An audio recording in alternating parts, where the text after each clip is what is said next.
This is a Fox News alert. A Cochise County, Arizona deputy is really lucky to be alive tonight after being really severely injured while chasing an illegal alien.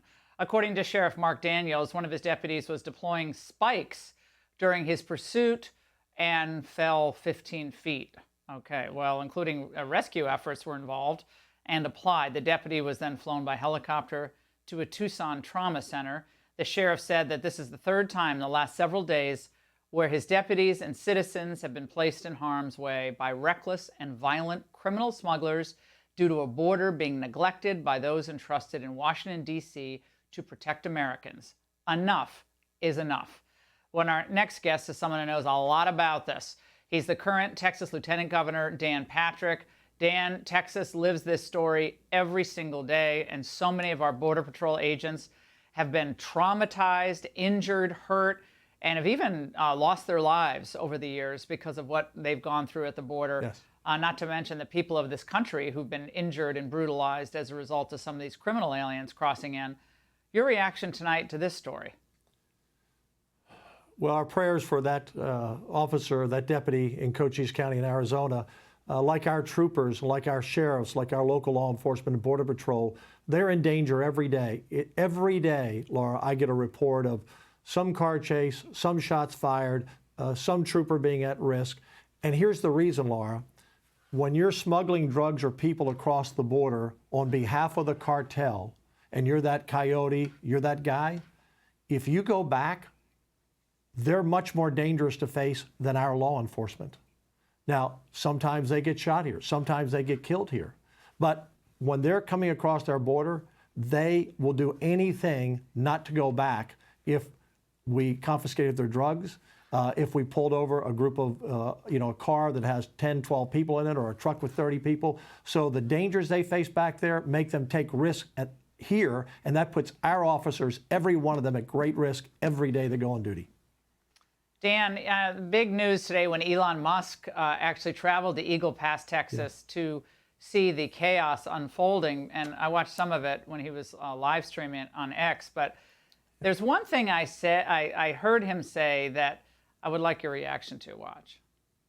We should let anyone in the country who is hardworking and honest and will be a contributor to the United States, we should have expedited legal approval for anyone who sort of falls in that category. Anyone who's honest and hardworking should come into the country. That's about 3 billion people. What about that? Yeah. I mean, do we need to just open up immigration, make it much easier? That's what the Democrats say. The system's broken, Dan. But, I mean, that's a pretty broad category of people, and probably about 3 billion people. Yeah, most of the world would like to come to America. You know, we're the only America that, the only country that people are, coming to. No one's leaving America, by the way. Do you see many of Americans breaking into North Korea or China or, some nation around the world? No, they all want to come here for lots of reasons, Laura. And look, we need a legal immigration system. And I blame both parties, by the way, the Republicans and the Democrats. Both have been in power with a president and a Congress of that party, whether it was a Republican or a Democrat president. They had their chance and Congress didn't go along. So I blame both parties for this for different reasons, and we could spend 20 minutes on that issue alone. But we need legal immigration, and we should only bring in the people that help America be better.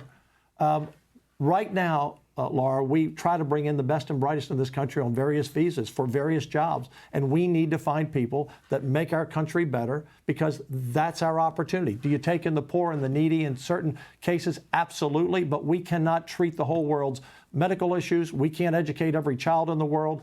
We don't have a place for everyone in America. And Laura, this is so clear. Look what's happening to our social safety net in big blue cities. It's collapsing because of illegal immigration. We cannot take care of everyone in the world. And it's nothing wrong with bringing in the best, the brightest, and those who need to come here who are in jeopardy in some other country, but not like they're coming today. Everyone claiming asylum. But they're Dan, not all. In fact, 90% of the time, the judges send them back when they make that claim. Yeah, we have about 20 million or plus, 25 million illegal immigrants in the United States right now. All have their I put that dates at 40 to 30 50 million, Laura. Yeah, well, whatever. We don't even know. So that's my problem. Is like 15%. 15% of our population by the time Biden's out of office will be here illegally. That's because the MIT study in 2016 said 25 to 30. Those match up with my numbers. I've been studying it forever. Biden will let in 12 million or so since he's been there. You're close to 40, 45 million. 10, 15%, 12% of the entire population. But Dan, that's why this idea, like, we're going to bring in everybody who wants. Well, we don't even know who's here. We've got to make sure we deal with the problem here. Elon can't afford them. He's the richest man in the world. He's worth $240 billion. You bring everyone here, Elon, you'll be out of money soon. Yeah. Well, they keep wages low for workers, though. Wages stay really low when you flood the market. So, Dan, thank you. Hey, Sean Hannity here. Hey, click here to subscribe to Fox News YouTube page and catch our hottest interviews and most compelling analysis. You will not get it anywhere else.